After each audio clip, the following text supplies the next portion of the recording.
Hey everyone, welcome back. Thanks for tuning in again. Tonight, we're jumping into some unsettling, true horror stories that'll make you think twice about everyday encounters. So get comfortable, or maybe not too comfortable, and let's get started. It started like any other swipe on a dating app, quick and thoughtless. Her name was Lily. Her profile picture showed a bright smile, kind eyes, and a love for hiking. We matched instantly, and her first message was a breath of fresh air in the sea of generic openers. She asked about my favorite trails, seeming genuinely interested. It felt natural, easy, like I had finally found someone who got me. The day of the hike, I arrived a little early, but something felt off. The area was more remote than I'd expected, almost eerily silent. I texted her to say I was there, and she replied instantly, "Great. I'm almost there, just a few minutes away. Walk a bit further up the trail. I'll meet you." Then I heard it, the crunch of footsteps behind me, slow and deliberate. I turned, expecting to see Lily, but there was no one there. Just the rustling of leaves and a creeping sense that I was not alone. I called out her name, my voice shaky. No answer. I started running, not caring about the direction, just needing to get back to my car. The footsteps behind me quickened, and then a voice, low and taunting, echoed through the trees. "You're not going to leave so soon, are you?" The thought that someone had been watching me the entire time, playing a twisted game, still haunts me. I haven't opened a dating app since. Now I always wonder who's really behind the screen, waiting for their next perfect match. After a few days of nonstop chatting, she suggested we meet up for a hike in a secluded area just outside of town. It was her idea of a perfect date, quiet, away from the city noise. I agreed, feeling like this could be the start of something real. She even sent me a dropped pin location, assuring me it was her favorite hidden spot, one she only shared with people she trusted. I started walking, the path narrowing as it led deeper into the woods. The signal on my phone grew weaker, and soon I lost service completely. That's when I noticed something that made my stomach drop. A shoe, half buried in the dirt, and beside it, a torn piece of fabric that looked suspiciously like part of a shirt. Panic started to set in, but I kept convincing myself that it had to be a coincidence. My phone buzzed suddenly, a notification from the app. It was Lily. "I see you. You look even better in person." Chills ran down my spine as I looked around, scanning the trees, feeling eyes on me but seeing no one. My instinct screamed to get out of there. I reached my car and sped off, heart racing. When I got back into town, I checked the app again. Lily's profile was gone, deleted as if she'd never existed. But later that night, a new message came through from a different account. "You're faster than I thought. See you around."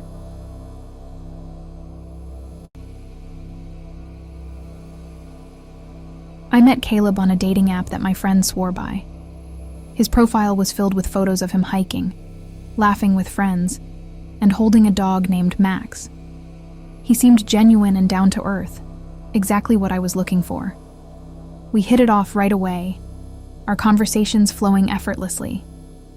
We talked about our favorite books, our love for true crime podcasts, and our shared obsession with 80s horror movies. After a couple of weeks, Caleb suggested we meet in person. He proposed something unconventional. He wanted to pick me up and take me to a surprise location. Normally, I'd never agree to that kind of setup, but he felt different, safe. Besides, we had video called a few times, and he seemed completely normal. The night of our date, Caleb arrived right on time, just like he promised. But when I opened the door, something was off. He looked like Caleb. Same eyes, same smile. But there was a weirdness to the way he carried himself. His smile was stiff, forced. I ignored the warning bells and got into his car. We drove in silence for a while before I asked, "Where are we going?" He didn't answer immediately.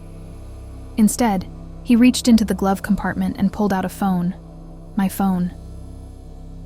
I looked down at my bag in shock, realizing my phone wasn't in it.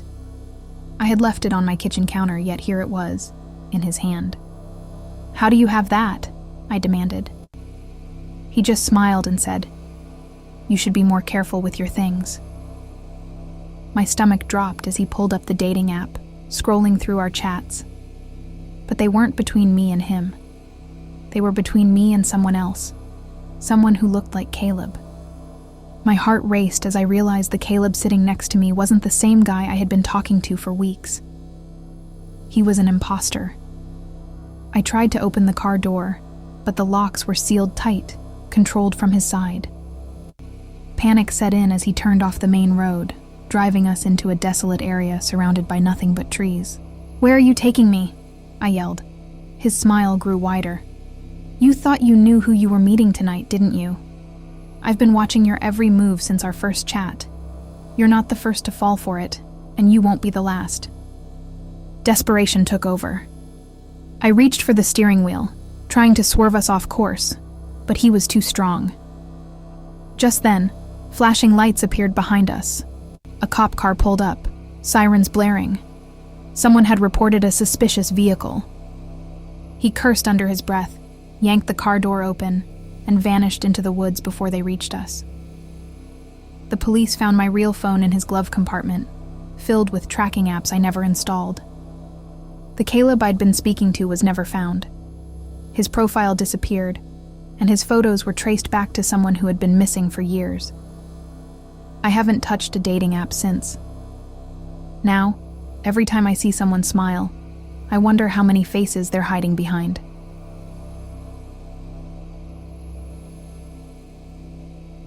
After months of bad dates and dead-end conversations, I finally matched with someone different. Her name was Emily. Her profile wasn't overdone, just a few casual photos of her traveling and reading. She was funny, quick-witted, and seemed genuinely interested in getting to know me. We exchanged numbers, and our conversations moved from the app to text within hours. We talked every day for 2 weeks. Emily seemed perfect, almost too perfect. But when I asked to meet in person, she hesitated, always coming up with an excuse. Busy at work, out of town, family commitments. I started to get suspicious, but I was already too invested. Then one night, Emily finally agreed to meet up for dinner at a small, quiet restaurant downtown. She texted me just before I arrived, saying she was running late and to grab a table. I took a seat near the window, my eyes glued to the entrance, waiting for her to walk in. Half an hour passed, then an hour. I texted her again, but the message didn't go through. The app showed her profile was suddenly gone. Frustrated, I was about to leave when a man approached my table. He was tall, disheveled, with eyes that seemed out of focus. "You're waiting for Emily, aren't you?" he asked. The hairs on my neck stood up. "How do you know that?" I demanded. He pulled out his phone and showed me a picture of Emily, my Emily, except it was different. She was smiling, but her eyes were vacant, lifeless. "She's my sister," he said, his voice cracking. "She died 3 years ago." I felt like the ground had been ripped out from under me. "What do you mean?" "I've been talking to her, texting her," I stammered. He shook his head slowly, eyes filled with something between grief and fear. "Her account was hacked. They've been using her photos to lure people. You're not the first one to come here looking for her." My phone buzzed suddenly, a new message from an unknown number. "You met my brother, didn't you? Don't believe everything he says. Meet me outside." I looked up at the man, his expression now unreadable. I bolted from the restaurant, my mind spinning, and when I got home, I saw that the unknown number had texted again. "Almost had you this time. Better luck next date." I deleted the app and changed my number, but I still feel eyes watching me in every public place, waiting for me to slip up, to swipe right one more time. After a long stretch of loneliness, I finally matched with Sophie on a dating app. Her profile was a mix of candid photos and a bio that was refreshingly honest. We had so much in common, same taste in music, the same obscure movie references, even a shared love for rare board games. It felt like I'd found someone who truly got me. We texted constantly for days and she seemed eager to meet up. But as the date got closer, Sophie's tone changed. She started asking strange questions, like where exactly I lived, what my daily routine was, And if I had a spare key hidden somewhere, I brushed it off as her being overly curious, though something about it gnawed at me. The night of our date, I got to the restaurant early, excited but nervous. 5 minutes passed, then 10, then 20. I texted her to see where she was, and the response came back almost instantly. Running late, just got held up. Can you send me a selfie? Want to see that nervous smile? I hesitated but sent the picture anyway. Almost immediately, I received a message from a different number. Nice pic. This is where you live, right? The text was followed by a photo of my front door, taken just moments ago. My blood ran cold. I asked Sophie how she knew where I lived, and she replied with a chilling message. Sophie? No, you're not talking to Sophie. That was never Sophie. I bolted out of the restaurant and raced home. When I got there, my door was ajar. Everything inside seemed untouched, except for one detail. All the pictures on my walls were missing. In their place were new photos. Pictures of me, taken from a distance, from inside my house, from places I'd never noticed. Another message appeared on my phone. Don't worry, I put everything back the way I found it. You were almost the perfect match. But I need someone who's more careful. The next day, I contacted the dating app's support team, but there was no record of Sophie's profile or our conversations. It was like she, or whoever was behind her, had never existed.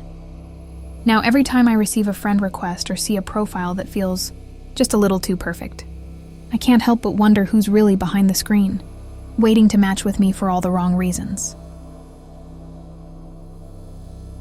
I wasn't looking for anything serious when I matched with Claire on the app. Her profile was simple, no flashy filters, just a girl who seemed genuinely kind. She had a warm smile and mentioned she'd recently moved to my city. We bonded over our shared love for old vinyl records and late-night drives. It felt like I'd found someone I could really connect with. After a few days of chatting, we planned to meet up at a local cafe. But right before the date, Claire messaged me, saying something strange. By the way, if anyone asks, we've been dating for months. I laughed it off, assuming it was a joke, but her next message sent a chill down my spine. Seriously, just say that, okay? It's for my protection. I was too invested to back out, so I agreed, thinking maybe she had a crazy ex or something. When I got to the cafe, Claire was already there, but her eyes weren't on me. She was nervously scanning the room. She barely smiled when I sat down. We made small talk for a few minutes before a man walked in. He was glaring right at us, eyes full of hatred. Claire grabbed my hand and squeezed it tight, leaning in like we were a real couple. That's him, she whispered, her voice trembling. My ex. Please play along. The guy approached our table, his hands balled into fists. He looked me dead in the eye and said, "How long have you two been together?" I repeated Claire's instructions, stammering, "Months. We've been together for months." The guy smirked, then turned to Claire. "Nice try," he said coldly. "But I know you're lying." He reached into his jacket, and I felt my heart skip a beat. I was ready to bolt, but Claire suddenly stood up, her demeanor completely changing. "Enough," she said, no fear in her voice anymore. She turned to me, smiling, but it wasn't the warm smile from her photos. It was something twisted, sinister. "You were perfect bait," she said, "but I think he's not convinced." Before I could even process what was happening, the guy from the cafe started laughing too. They were in on it, both of them, playing me. I'd been set up for some sick game they were enjoying together. Claire's ex winked at me as they walked out, arm in arm, leaving me alone in the middle of the cafe, completely humiliated. My phone buzzed one last time with a message from an unknown number. "Thanks for the fun. Who knows, maybe next time you'll be the main player." I deleted the app that night. I couldn't shake the feeling that I'd been just another pawn in their twisted game. I matched with Lily on a dating app, and she seemed too good to be true. She was stunning, her smile infectious, and our conversations clicked right away. She was charming, witty, and shared my love for obscure thriller novels.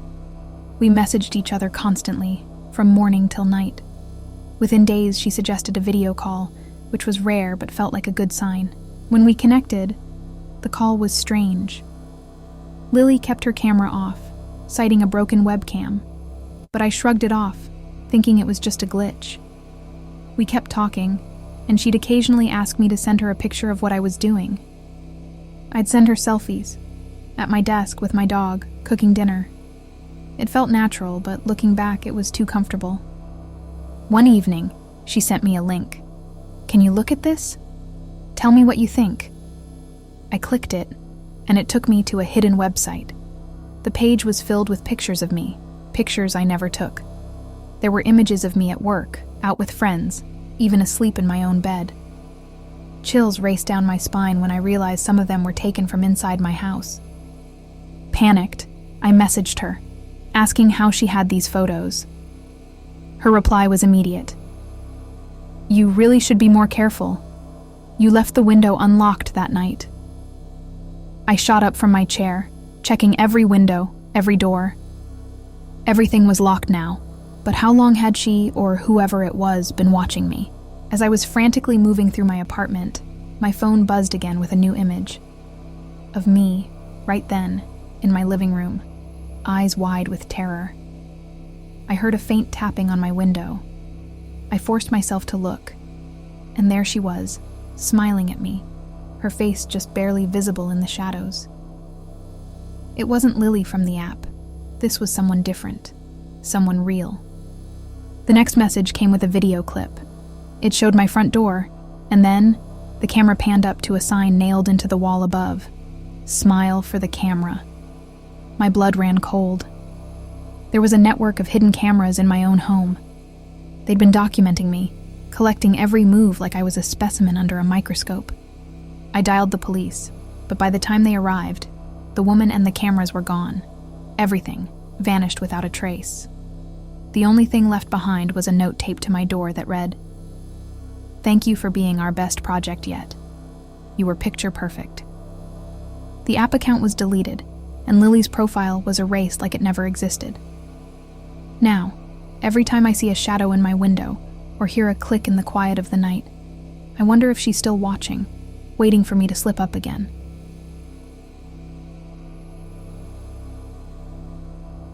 I matched with Sarah on a dating app after weeks of endless swiping. Her profile immediately caught my eye. Adventurous, funny, and genuinely engaging. We clicked right away, exchanging messages that turned into late-night calls filled with laughter. After a week of chatting, we decided to meet in person. On the night of our date, I was nervous but excited. I chose a cozy little cafe not far from my apartment. As I waited, I noticed a woman sitting at a table nearby. She was staring at me, her gaze unsettling. I brushed it off, thinking she was just curious about who I was waiting for. When Sarah arrived, she was even more beautiful than her photos. We hugged, and it felt genuine, but I couldn't shake the feeling that the woman at the other table was still watching us. Throughout our date, I caught glimpses of her staring, her expression unreadable. After a couple of hours, Sarah excused herself to the restroom. While she was gone, I noticed the woman from earlier standing up and walking toward me. I braced myself, expecting an awkward encounter, but instead she leaned in and whispered, "Be careful with her. She's not who you think she is." My heart raced as I tried to process her words. "What do you mean?" I asked, but the woman just shook her head and walked away. Sarah returned, and I was torn between asking her about the stranger or letting it go. I chose the latter, but my unease lingered. As the evening ended, Sarah invited me back to her place for a drink. I hesitated, but I was too drawn to her to say no. When we arrived at her apartment, I felt a chill in the air. It was cozy, but something was off. The furniture was too minimal, the walls bare except for one framed picture. As I looked closer, my stomach dropped. The photo was of Sarah, but it was dated years earlier. This wasn't the same woman who'd been messaging me. Before I could ask, Sarah stepped closer and smiled. "You really are perfect for me." I can't wait for you to meet the others." The front door slammed shut behind me, locking me in. Panic surged as I backed away, but she advanced, her smile widening. "I told you, you'd be one of us soon." I bolted for the door, but it wouldn't budge. I turned to find Sarah now flanked by several other figures in the shadows, their faces familiar yet twisted. They were people from my past, old friends I thought I had lost, each one of them looking just as wrong as she did. I screamed for help, but the laughter echoed in my ears, drowning me in their twisted plans. As they closed in, I realized I had stepped into a nightmare crafted from my own desires. Days later, I was reported missing, and my friends scoured the dating app for clues. But Sarah's profile was gone, leaving nothing but a chilling reminder that sometimes the perfect match hides a terrifying truth. I had always been cautious about dating apps, but after my recent breakup, I was desperate for connection. I reluctantly downloaded one and spent hours swiping until I matched with a girl named Mia. Her profile was charming, with a couple of pictures showcasing her adventurous spirit and an infectious smile. We hit it off immediately, exchanging texts and laughing at each other's jokes. As our conversations grew deeper, I became more comfortable with her. Mia invited me to a party at her place the following Saturday, saying it would be a casual get-together with friends. I was thrilled. This was a step forward. On the night of the party, I arrived at her apartment, a cozy spot in an older building. The door opened, and Mia greeted me with a bright smile, but there was something in her eyes, an intensity that made me uneasy. The atmosphere was off. It was almost too quiet for a party. Only a few people were scattered around the dimly lit living room, but they all seemed to be watching me. As the night progressed, the small crowd grew eerily silent whenever I spoke to Mia. It was as if the others were part of a strange game I didn't understand. I dismissed my unease, convincing myself it was just first date jitters. After a while, Mia pulled me into the kitchen, away from the prying eyes of her friends. "Let's get some air," she said, leading me outside to a small balcony. The night air was cold, and I felt a shiver run down my spine. That's when she leaned in closer, whispering, "I have to tell you something." Suddenly, a loud crash echoed from inside, and the atmosphere shifted.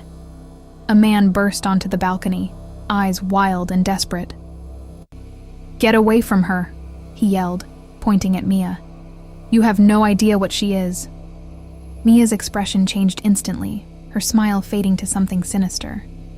"Oh, don't listen to him. He's just jealous."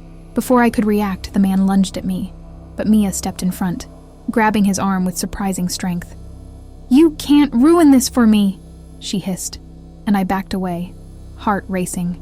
Just then, I noticed the partygoers in the living room had come outside, their expressions blank, as if they were under a spell.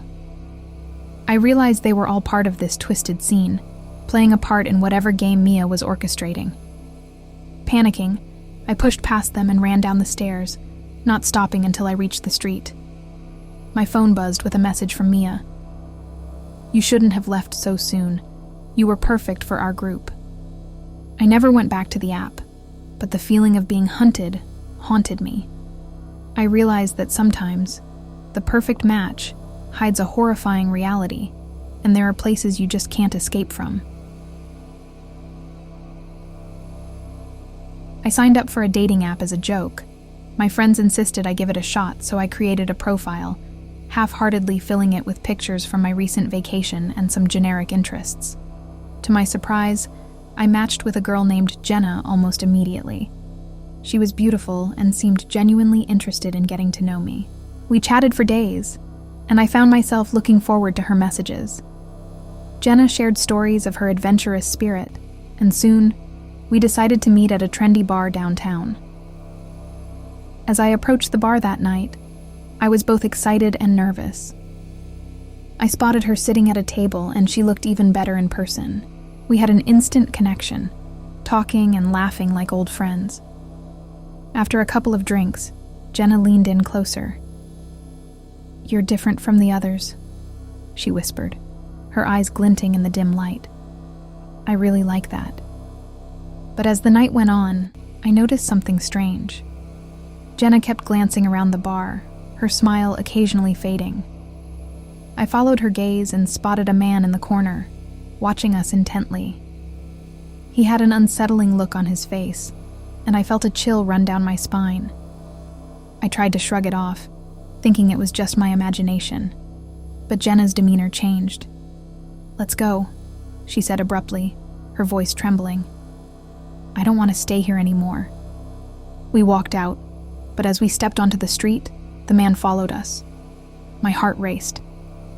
Jenna began to walk faster, pulling me along. "He's been watching me for weeks," she explained, her voice shaking. I thought he'd lost interest. Before I could respond, the man called out to us, "Jenna, you can't run from me." I glanced back, panic rising as he quickened his pace. Jenna turned to me, fear etched on her face. "We need to split up. He's dangerous." Just as she said this, she pushed me toward a nearby alley. "Go. I'll distract him." I hesitated but could see the determination in her eyes. I darted into the alley, but my mind raced. I heard shouting and footsteps, and I couldn't just leave her. I turned back, ready to help, but all I found was silence. After a long few minutes, I finally ventured back to the street, only to find the man standing alone, grinning. "You're too late," he said, his voice low and mocking. In that moment, I realized the danger of swiping right. Some matches lead you into the darkness, and once you're in, it might be impossible to find your way back. After my divorce, I was hesitant about online dating, but loneliness clawed at me, so I reluctantly downloaded a popular app. I created a profile hoping to meet someone genuine. A week later, I matched with a girl named Chloe. Her profile was intriguing, photos of her hiking, traveling, and enjoying life. We quickly fell into an easy rhythm of messages, sharing stories about our favorite books and movies. One evening, while we were video chatting, Chloe asked me to send her a picture of my living room. It felt odd, but I did it anyway, thinking it was just a way to connect. As the days passed, our conversations grew deeper, and I started feeling a spark. Chloe suggested meeting up that Saturday, and I eagerly agreed. On the day of the date, I prepared nervously. We agreed to meet at a cafe downtown. As I entered, I scanned the room and spotted Chloe sitting alone at a table. She was beautiful, but there was an intensity in her gaze that sent a shiver down my spine. We chatted effortlessly, but I couldn't shake the feeling of being watched. Several times I caught her glancing toward the entrance, her expression shifting to concern. When I asked if everything was okay, she hesitated before replying, "Yeah, just a little paranoid." Suddenly her phone buzzed. She frowned and glanced at the screen, her face paling. "I need to go," she said abruptly, standing up. "You should too, now." Confused, I followed her outside, and she hurried to her car. "What's going on?" I demanded. "Just drive," she urged, urgency lacing her voice. I hesitated but jumped into my own car, following her into the night. As we navigated through dark streets, Chloe explained, "There's a guy I've been seeing. I thought I was done with him, but he won't let go. I think he's been following me." Just then, I caught a glimpse of headlights behind us, gaining speed. Panic surged through me. "Is that him?" I shouted. Chloe nodded, her grip tightening on the wheel. We raced through the streets, but the car behind us stayed close, headlights blinding us. Chloe took a sharp turn, and for a moment, we lost him. We pulled into a gas station, hearts racing. As we hurried inside, I turned to her, breathless. "What do we do?" But just as I spoke, the door swung open, and in walked a tall figure. It was him. Eyes locked onto Chloe, a twisted grin spreading across his face. "I told you I'd find you," he said softly, and I felt the blood drain from my face. In that instant, I realized this wasn't just a bad date. It was a fight for our lives. I never thought I'd get into online dating. But after moving to a new city with no friends, I gave in and downloaded a dating app. I was just looking for a distraction, someone to have a casual conversation with. That's when I matched with Emily. Her profile stood out: natural smile, witty bio, and a mutual love for obscure horror films. We hit it off instantly, and within days, we were exchanging inside jokes and late-night texts. After a week of messaging, Emily suggested we meet up. She picked an old diner on the edge of town, the kind that felt like it hadn't changed in decades. I hesitated but agreed, curious to see if the spark we had online would translate to real life. When I arrived at the diner, I scanned the place and found Emily sitting in the farthest booth, staring out the window. As I approached her, she didn't look up. "Emily?" I said, sliding into the seat across from her. Her expression was blank, almost like she didn't recognize me. We started talking, but something felt off. Her replies were flat, distant, like she was distracted. It was as if I was talking to a different person entirely. My phone buzzed in my pocket. I pulled it out to see a message from Emily, the same Emily sitting right in front of me. The message read, "I'm running late, sorry. Be there in 10 minutes. My heart sank. I stared at the woman across from me, trying to mask my shock. "Is everything okay?" she asked, a cold smile creeping onto her face. I quickly stood up, mumbling an excuse about needing to use the restroom. Once inside, I locked the door and checked my messages again. More texts from Emily. "You're not with her, are you? Leave now. She's dangerous." My pulse thundered in my ears. I had to get out. I cracked the door open and peered into the diner. The woman wasn't in the booth anymore.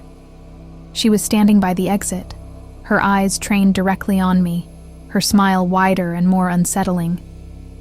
I bolted out the back door, sprinting into the darkness without looking back. My phone buzzed with one last message from the real Emily. "That woman's been stealing my photos and luring people in.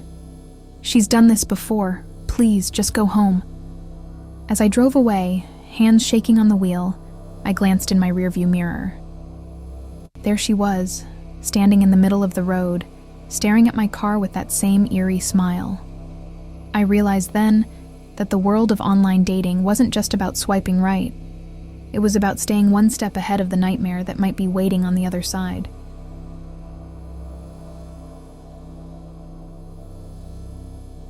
I wasn't looking for anything serious, just a distraction after a tough breakup. So, I joined a dating app and matched with a girl named Sarah. Her profile seemed genuine, book lover, traveler, and a quirky smile that put me at ease. We texted nonstop for a week, and she suggested we meet in person. Sarah insisted on a quiet coffee shop on the outskirts of town. I thought it was odd, but her charm had me hooked, so I agreed. When I arrived, I noticed that the place was empty, except for Sarah sitting at a corner table, staring down at her phone. She looked different, almost too perfect, like she was more a photo than a person. We talked for a while, but every time I asked her a personal question, she'd dodge it or redirect the conversation back to me. My phone buzzed with a message from a friend asking how the date was going, so I excused myself to the restroom to reply. That's when things took a turn. I got a new notification from Sarah's profile. Confused, I opened it, only to see a message that read, "Don't trust her. That's not me." I froze. My hands started to shake as I scrolled back through our chat history, realizing that her profile picture had changed to someone else entirely. How was this possible? I returned to the table, trying to stay calm. The woman claiming to be Sarah was still there, now with a strange smile spreading across her face. "Everything okay?" she asked, but her tone was different, colder, almost mocking. I played along, pretending nothing was wrong. As soon as I could, I excused myself again, but this time I walked straight out the front door. Once I reached my car, I sped off and parked a few blocks away to catch my breath.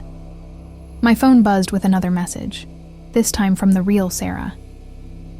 "I don't know who that is, but you need to get out of there now. She's been copying my profile for weeks to meet people in person. She isn't who you think she is."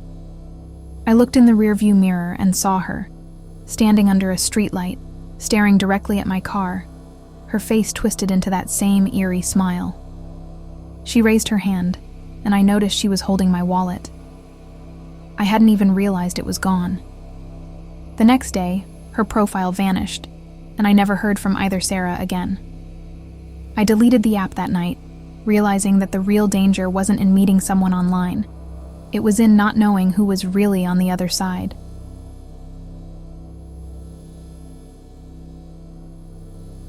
I never took dating apps seriously, but after a long week at work, I thought, why not?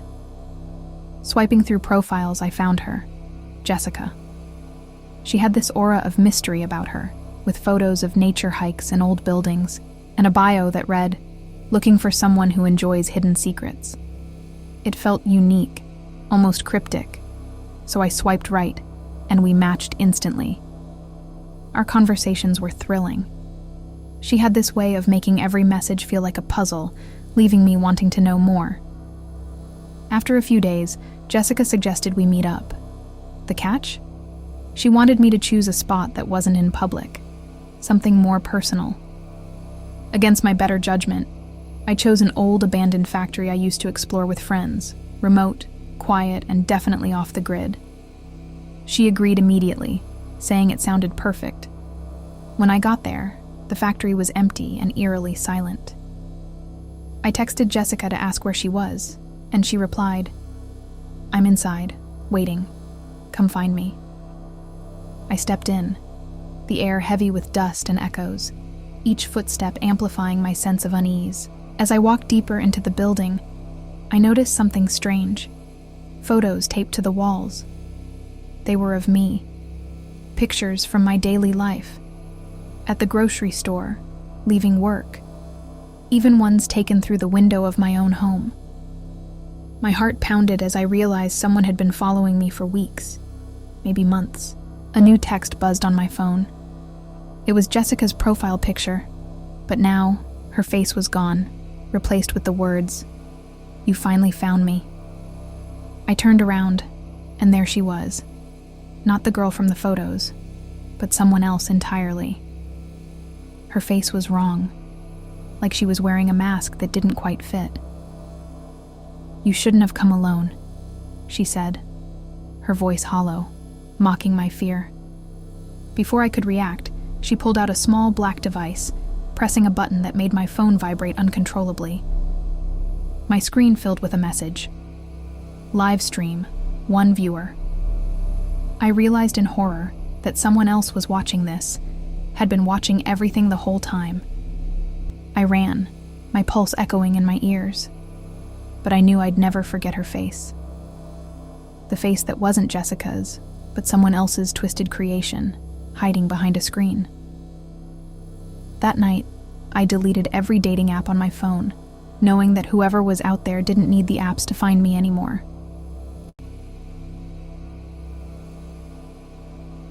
I swiped right, feeling a bit hopeful for once. His name was James, 32, with a smile that looked warm and inviting. His bio was simple: dog lover, hiking enthusiast. After being on dating apps for months, I was tired of the usual empty conversations. But James seemed different. We chatted for a few days, nothing too deep, just the usual back and forth. Eventually, we decided to meet for dinner at this trendy restaurant downtown. At first, everything seemed fine. He was polite, well-spoken, and pretty much how I imagined. Conversation flowed easily, and I felt myself relax, thinking maybe this was going to be different from all the other dates that had fizzled out. But as the night went on, little things started to bug me. At first, it was subtle. His questions about my family felt too intense. It went from lighthearted banter to him pressing for details about where I lived, worked, and what my daily schedule looked like. I tried to change the subject, talking about travel or our shared love for hiking, but he seemed oddly fixated. Then came the real red flag. He casually mentioned that he'd happened to find me on social media. I hadn't given him my last name or any handles, so my stomach dropped. How had he found me? I laughed it off, but internally, alarm bells were ringing. The rest of the date felt like a blur. I made an excuse to leave, saying I had an early meeting. As I was leaving, he insisted on walking me to my car, but something told me not to let him. I politely refused, saying I was fine.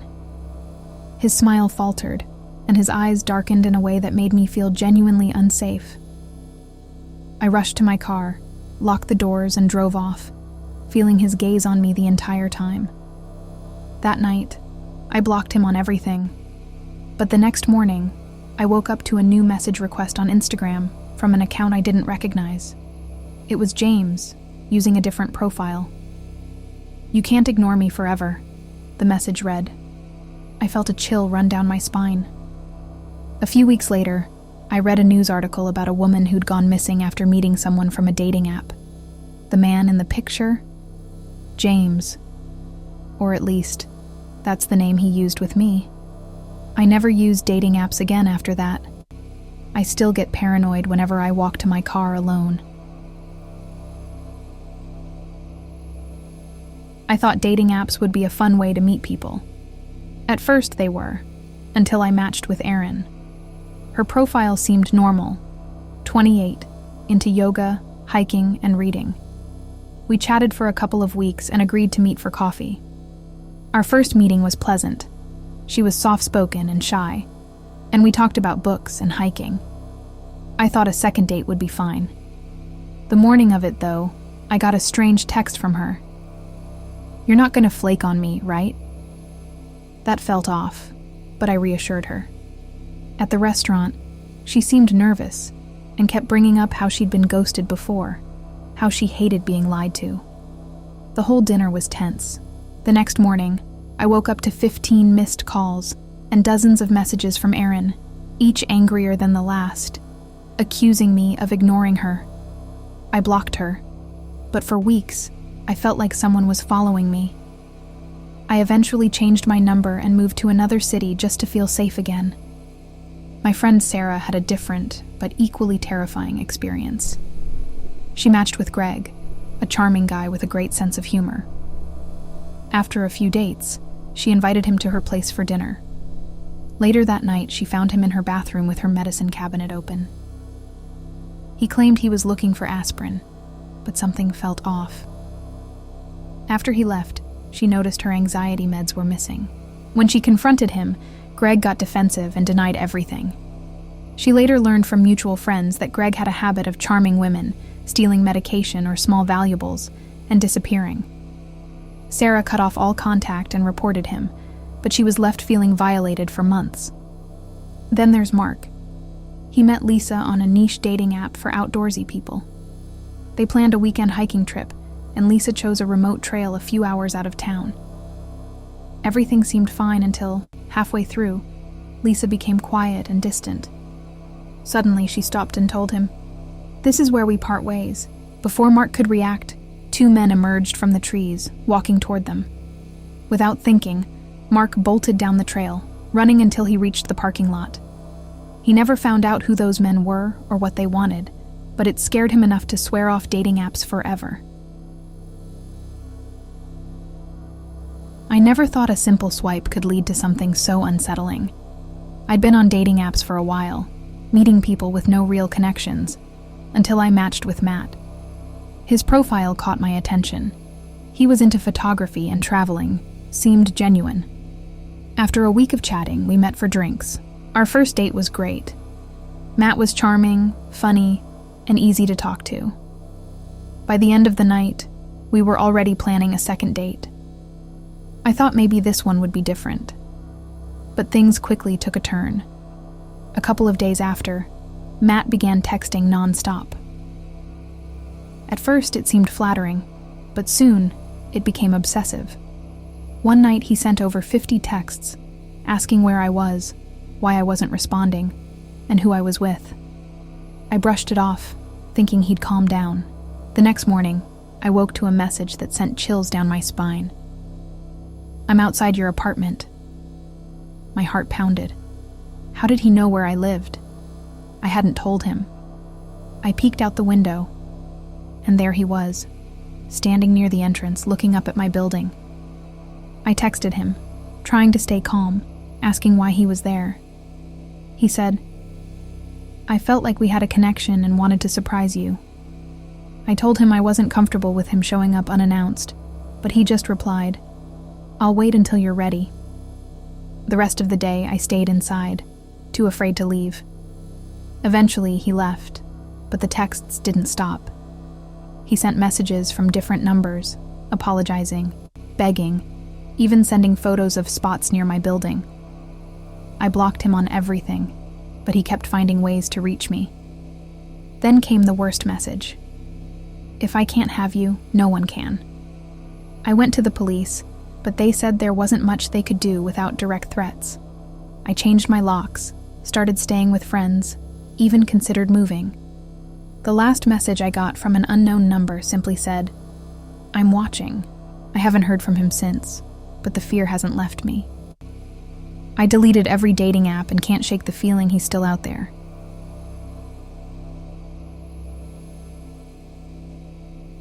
I wasn't expecting much when I decided to download a dating app. I had no real intentions, just wanted to see what the hype was about. A few days in, I matched with a guy named Ethan. His profile had a few casual photos of him hiking and exploring the city. We started talking and it felt surprisingly natural. Our conversations flowed easily, and before I knew it, we were setting up a time to meet in person. We met at a small bar downtown, and everything started out great. Ethan was easy to talk to, had a good sense of humor, and seemed genuinely interested in what I had to say. We spent hours chatting about everything: our favorite restaurants, hikes we wanted to try, and even plans for the future. It was one of those dates that felt like it could lead to something good, but as the night wore on, something changed. Ethan started making strange comments. "I feel like I've known you forever," he said at one point. "We're so in sync." I laughed it off, thinking maybe he was just caught up in the moment. But as I went to grab my jacket and get ready to leave, he casually mentioned, "I know a place nearby we can go for drinks. It's quiet, and I've been thinking about us going there together for a while." I hesitated, not ready to call it a night, but also not comfortable with his comment. "I think I'll head home for the night," I said, trying to keep things light. His smile faltered for just a second, and that's when I noticed it. A flicker of disappointment crossed his face, followed by a strange, unsettling calm. "Next time then," he said, but his voice had a different tone. There was something too familiar in the way he said it, like he was planning on seeing me again whether I agreed or not. The next few days were fine, until his messages started becoming more frequent. At first it was normal, just checking in to see how I was doing, but soon he was sending texts at odd hours. "I was thinking about you today. That cafe you mentioned, I stopped by. And then, I noticed you like that park on 5th Street. I'll meet you there soon." I hadn't told him where I lived, but somehow he knew. I didn't respond, but he kept texting, more personal, almost possessive. "I can't wait to see you again. You're perfect for me." One evening, as I sat on my couch scrolling through my phone, I heard a tap on my window. I froze. My apartment was on the 2nd floor, so there was no way anyone could just casually tap on my window. But when I peeked through the blinds, there he was. Ethan, standing there, smiling like it was the most normal thing in the world. I didn't open the door, didn't even send a message. I just blocked him and shut off my phone. Since then, I haven't heard from him, but every time I walk past a park or a cafe, I can't shake the feeling that he's watching.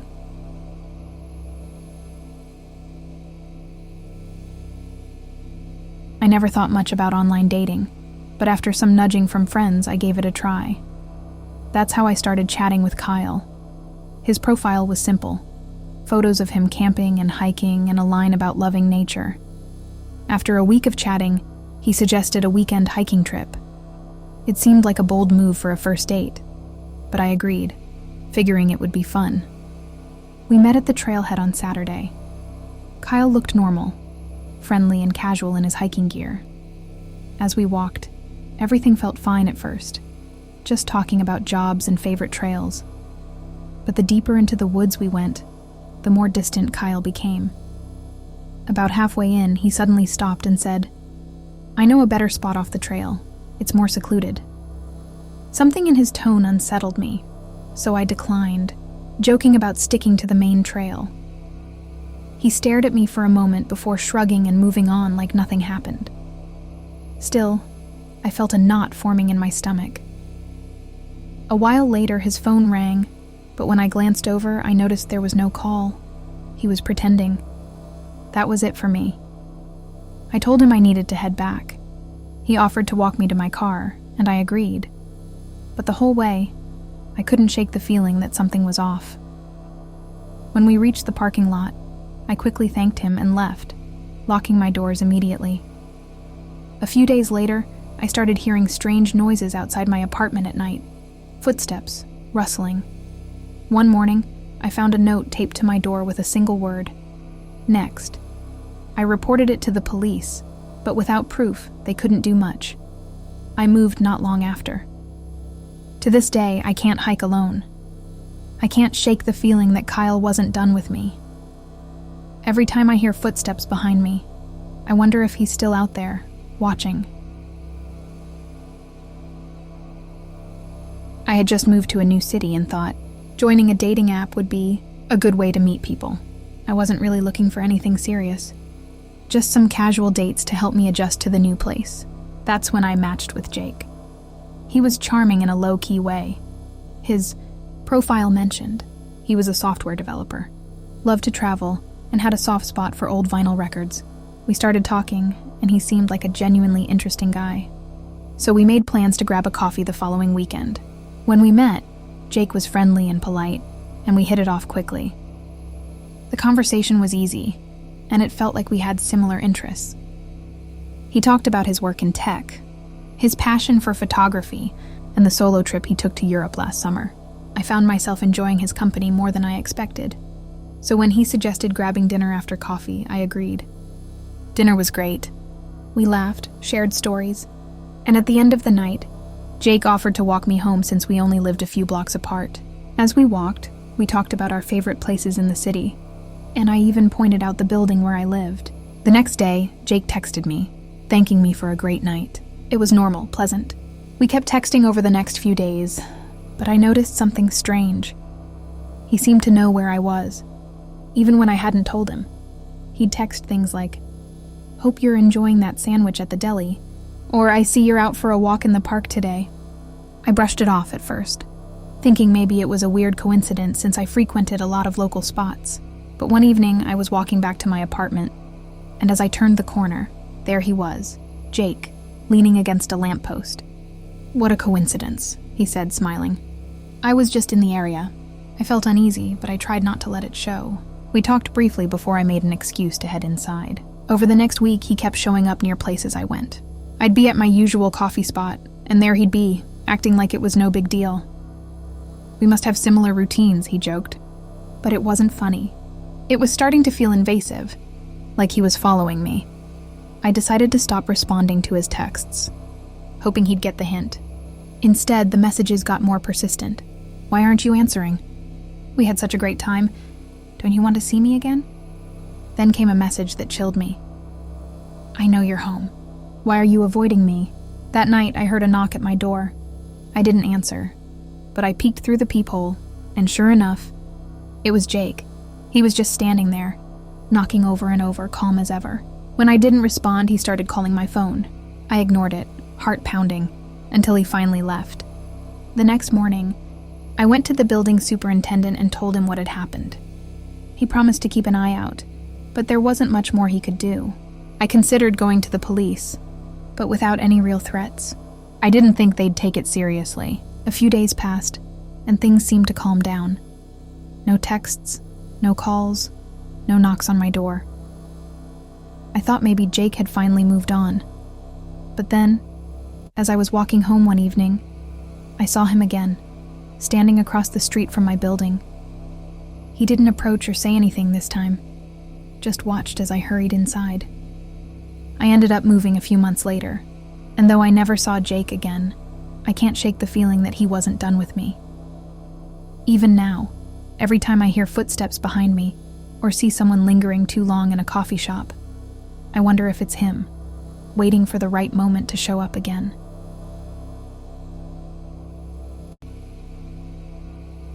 I've heard horror stories about dating apps, but I never thought I'd live one. That was the first thing I told the detective when they asked what happened. It started so normal.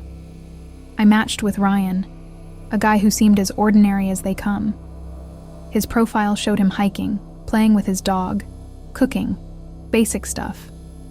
His messages were respectful, not overly flirty or creepy. We talked for a couple of weeks before deciding to meet up for dinner. He picked a local Italian place I loved, which I took as a good sign. The date itself was fine. He was polite, made decent conversation, and didn't seem pushy or strange. The only thing that stood out was that he knew a lot of personal details about me. He mentioned a park I frequented on weekends, even though I hadn't brought it up. Then, halfway through dinner, he complimented a bracelet I was wearing, one I hadn't worn in any of my profile pictures. I brushed it off, thinking maybe I'd mentioned these things in our chats, but looking back, I hadn't. As we left the restaurant, he asked if I wanted to grab a drink somewhere else. I politely declined, saying I had work early the next day. He seemed to take it well and offered to walk me home. I lived just a few blocks away, so I agreed. It wasn't until I got inside my apartment that the sinking feeling hit me. How did he know exactly where I lived? The next day, I woke up to a text from Ryan. "Had a great time last night. Your place looks cozy." That was enough to send shivers down my spine. I never invited him in. How did he know what my place looked like? I didn't respond. The next few days were quiet, and I convinced myself I'd overreacted. Maybe it was a fluke or something I'd mentioned that I'd forgotten. But the uneasiness stuck with me, like something was off, something I couldn't put my finger on. It wasn't until a week later that things escalated. I got home from work to find a small box on my doorstep.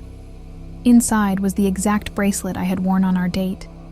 It was broken, the clasp snapped in half. There was no note, but I didn't need one. The message was clear. I blocked his number and deleted the app, hoping that would be the end of it. But Ryan wasn't done. 2 days later, I came home late after meeting friends for drinks. As I approached my apartment building, I saw him standing outside, waiting. He wasn't doing anything, just leaning against the wall across the street, staring in my direction.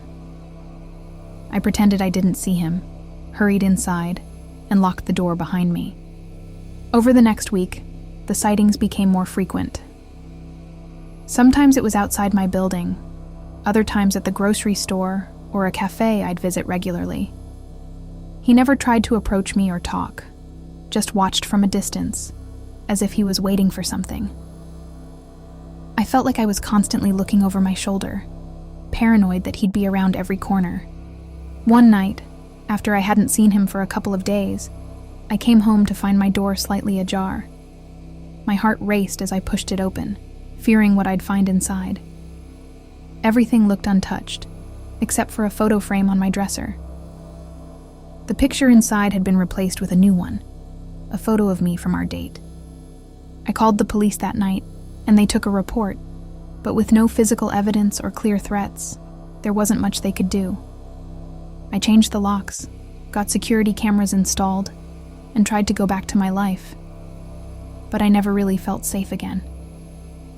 Even now, months later, I still can't shake the feeling that Ryan is out there, watching, waiting for the perfect moment to make his next move. I don't use dating apps anymore. Tell me again why you thought it was a good idea to meet someone from a dating app in an empty parking lot. That was the first question my sister asked when I told her what happened. But at the time, it didn't seem that strange. The guy, his name was Chris, suggested we meet at a coffee shop downtown for our first date. It was well lit, public, safe. But when I arrived, the shop was closed for renovations.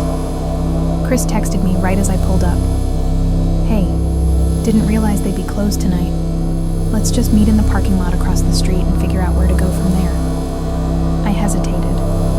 Meeting someone in a parking lot felt weird, but it was a busy area, and I figured we'd just hop into a different cafe or a restaurant nearby. When I pulled in, I saw him waiting by his car. He waved, and I parked. He was tall, casually dressed, and looked pretty much like his profile photos. Nothing about him screamed danger, so I got out and walked over to say hi. From the start, something was off. Chris seemed distracted, almost nervous. He kept glancing around like he was expecting someone else to show up. I asked if he wanted to go somewhere else to grab a bite, but he brushed it off, saying he wasn't that hungry. Instead, he suggested we just hang out for a bit and talk. It was awkward, but I didn't want to seem rude, so I agreed. For the next 10 minutes, we stood there, making forced small talk. I could feel the tension building as Chris grew more fidgety, checking his phone every few seconds. When I asked if something was wrong, he just smiled and said, "No, everything's fine. Just waiting on a friend." "A friend?" I echoed, confused. He hadn't mentioned anything about anyone else coming. That's when my gut instinct kicked in, telling me to leave. I made up an excuse about needing to meet someone soon and took a step toward my car. As I reached for the door handle, I heard footsteps behind me. My heart started to race. I turned around to see another guy approaching us from the far end of the parking lot. He wasn't smiling. There was no friendly greeting, no introduction, just a cold stare that sent shivers down my spine. Chris didn't seem surprised. He barely acknowledged the guy before muttering something under his breath. I couldn't hear it, but it was enough to make me realize I needed to get out of there, fast. "Hey, I really have to go," I said, trying to stay calm. I unlocked my car and reached for the door. Before I could fully open it, Chris suddenly grabbed my arm, not hard, but firm enough to make me freeze. "Where are you going?" he asked, his voice low and too casual for the situation. "We're just getting started." I yanked my arm back and gave a nervous laugh, trying to keep the situation from escalating. "I really need to meet up with my friend. Maybe we can reschedule?" I quickly pulled open the door and slid into the driver's seat, slamming it shut behind me. My hands were shaking as I fumbled to start the car, but I managed to get it into gear. As I backed out, I saw the other guy approaching Chris. They exchanged a look, but neither moved to stop me.